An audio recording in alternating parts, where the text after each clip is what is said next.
अस्सलाम वालेकुम। Jinnah institute of modern science and technology Moro. हमारा आज का फर्स्ट लेक्चर है केमिस्ट्री के हवाले से। इसमें हम केमिस्ट्री की डेफिनेशंस और बेसिक कॉन्सेप्ट्स जो होते हैं केमिस्ट्री के उसके बारे में हम पढ़ेंगे। और हमारा फर्स्ट चैप्टर है, फर्स्ट लेक्चर जो है द फंडामेंटल ऑफ केमिस्ट्री के ऊपर है, जिसमें हम केमिस्ट्री की डेफिनेशन और जो केमिस्ट्री में मिलने वाली चीज़ें हैं, जैसे हमें केमिस्ट्री किस में कहाँ से मिलती है, कैसे अकर होती है, कैसे हमें पता चलता है कि केमिस्ट्री क्या है, तो वो उसके बारे में हम पढ़ेंगे। सबसे पहले है डेफिनेशन। तो डेफिनेशन में हम लोगों ने यही पढ़ा है कि केमिस्ट्री साइंस की उस ब्रांच को कहा जाता है जिसमें हमें माये मतलब मैटर और उसमें मिलने वाले जितने भी उथल पुथल, जितने भी चेंजेस हैं, जितने भी मतलब कंपोजिशंस हैं, जितने भी एलिमेंट, उनकी कंपोजिशन, उनकी प्रॉपर्टीज़ और उनकी स्ट्रक्चर के बारे में पढ़ाया जाता है। तो सिंपली हम ले रहे हैं कि भाई केमिस्ट्री साइंस की उस ब्रांच को कहा जाता है जिसमें हमें composition of matter, properties of matter and the structures of matter पढ़ा है। अच्छा, जिसमें स्ट्रक्चर्स ऑफ मैटर्स क्या होती हैं बेसिकली अगर देखा जाए तो द स्ट्रक्चर्स ऑफ मैटर्स, उसमें जो जितने भी एलिमेंट्स होते हैं, जितने भी सब्सटेंस होते हैं, उसमें उनकी स्ट्रक्चर देखी जाती है, उसकी जो शक्ल सूरत है उसका पता चलता है कि भाई किस एलिमेंट की, किस सब्सटेंस की, किस मॉलिक्यूल की क्या शक्ल सूरत है, उसकी वो दिखने में कैसा होता है। ऐसे ही प्रॉपर्टीज़ है उसकी, तो उसमें क्या होता है कि भाई उसकी प्रॉपर्टीज़ देखा जाता है, उसकी यूजेस देखा जाता है कि ये चीज़ जो हम लोग देख रहे हैं, जैसे हाइड्रोजन हो गया, उसका यूजेस क्या है, जैसे ऑक्सीजन है उसका यूजेस क्या है, नाइट्रोजन का यूजेस क्या है, कार्बन का यूज़ क्या है। तो इसमें हमें पता चलता है कि हम कौन से एलिमेंट की, कौन से सब्सटेंस की प्रॉपर्टीज़ जो है उसके बारे में हमें पढ़ना होता है। अच्छा, कंपोजिशन उसको कहते हैं कि एक चीज़ जब बनकर तैयार होती है, जैसे सिंपल सा एग्जांपल ले लें, पानी को जब हम बनाकर तैयार करते हैं, मिसाल के तौर पे जब हाइड्रोजन प्लस ऑक्सीजन का जब रिएक्शन होता है तो उसमें जो चीज़ बनकर तैयार होती है वो होती है पानी। और पानी की स्ट्रक्चर, उसकी प्रॉपर्टीज़, उसकी जो कंपोजिशन है, इसके आधार पे हम उसके मेयार पे ये कह सकते हैं कि ये एक खूबसूरत चेंज है। ये तो एक नेचुरली चेंजिंग है, इनमें ये चेंजिंग भी है। और इसके अलावा इसकी जो प्रॉपर्टीज़ है, पानी हमें पीने के लिए भी काम आता है, हमें बहुत सारी जो चीज़ें हैं उसके हवाले से पानी हमें बहुत ही अहम होता है। अच्छा, 80% जो लाइफ है वो पानी से ही बनी है, ये सभी कह सकते हैं। उसके अलावा जो चीज़ है, अच्छा अब ये पता चलता है कि भाई मैटर्स में क्या फ़र्क होता है, मैटर्स में हमें ये चीज़ें कैसे मिलती हैं। तो सिंपलीफाई मैं बताता चलूँ कि जैसे कि मैंने आपको पहले ही बताया कि कंपोजिशन जो है वो किसी चीज़ को कंपोज करना है। Composition of the wooden from table from wooden. तो जब हम किसी चेयर को या टेबल को बना रहे होते हैं तो वो हमें पता है कि भाई वो लकड़ी का बना होता है, आयरन का बना होता है, किस ये भी चीज़ के मतलब उसकी जो कंपोजिशन होती है वो हमने चेक करनी होती है, हमको उसको इस तरीके से बनाना है।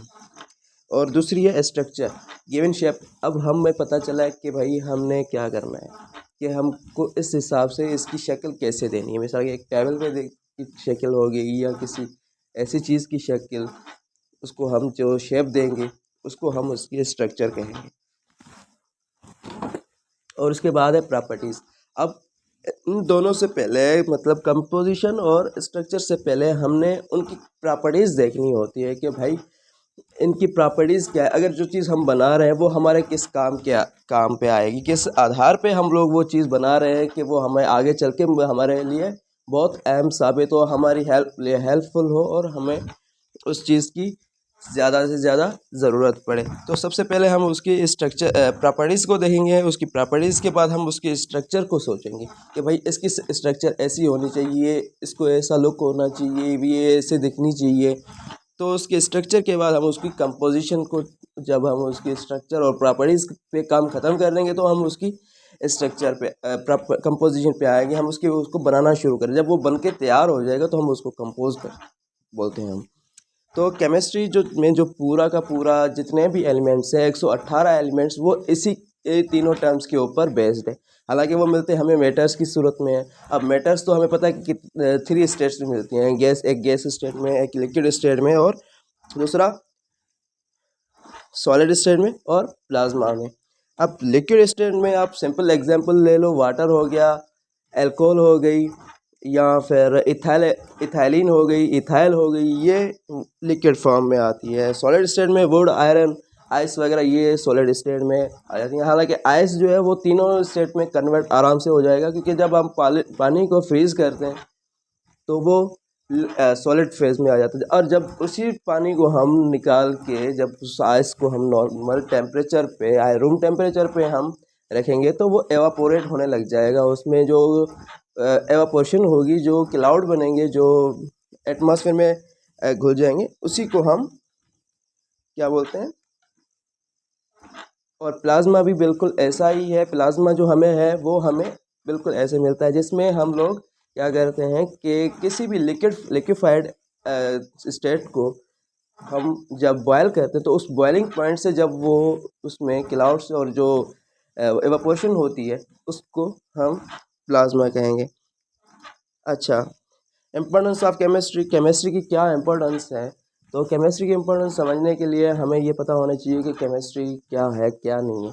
तो केमिस्ट्री की इम्पोर्टेंस बहुत ज़्यादा है, बहुत अहम है, क्योंकि जो पानी हम लोग डेली बेसिस पे यूज़ करते हैं वो भी एक नेचुरल रिसोर्स है। और बहुत सारे नेचुरल रिसोर्सेज हैं, जैसे क्रूड ऑयल हो गया, कोयल हो गया, पानी हो गया, और मीथेन हो गई, इथेन हो गई। ये सारी चीज़ें जो है वो नेचुरल रिसोर्सेज है। और नेचुरल रिसोर्सेज के हवाले से अगर देखा जाए तो ये बहुत सारी ये अहम है डेली बेसिस पे हर इंसान, हर जानदार के रहने के लिए, क्योंकि हमारे जिस्म में भी, इंसानों के जिस्म में भी मौजूदा जो चीज़ है वो बहुत सारे एलिमेंट्स, बहुत सारी चीज़ें मौजूद हैं जिसके बेस पे हम लोग ज़िंदा रहे। हमारी जो हड्डियाँ हैं वो कार्बन की बनी हुई है, और हमें ऑक्सीजन की सबसे ज़्यादा ज़रूरत पड़ती है। तो ये बहुत सारी इम्पोर्टेंट है। और जब हम कार्बन डाइऑक्साइड निकालते हैं तो वो पेड़ों के लिए बहुत इम्पोर्टेंट होती है, क्योंकि कार्बन डाइऑक्साइड से पेड़ अपने लिए खाना बनाते हैं, अपने लिए जो चीज़ें बनाते हैं वो उसमें फिर ऑक्सीजन रिलीज़ करते हैं, और जो ऑक्सीजन रिलीज़ करते हैं वो हमारे चीज़ों में शुमार होती है। तो ये बहुत ही बेसिक और नेचुरल सोर्स होते हैं जो हमारे लिए बहुत इम्पोर्टेंट होते हैं।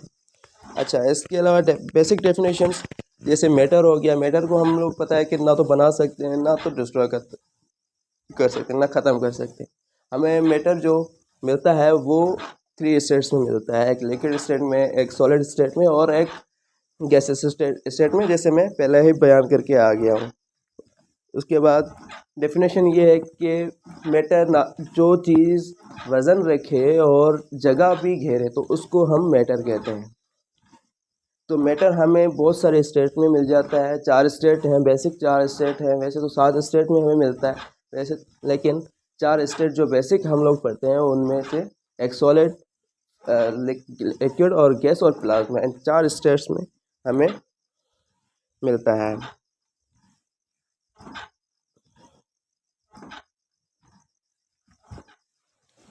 केमिस्ट्री की जो इम्पोर्टेंस है वो बहुत ही ज़्यादा है, बहुत ही ज़्यादा। पूरे यूनिवर्स में आप देख लो, पूरे यूनिवर्स में जो आप उसकी जो लॉज हैं, जो थियरीज़ हैं केमिस्ट्री की, वो बहुत इम्पोर्टेंट है।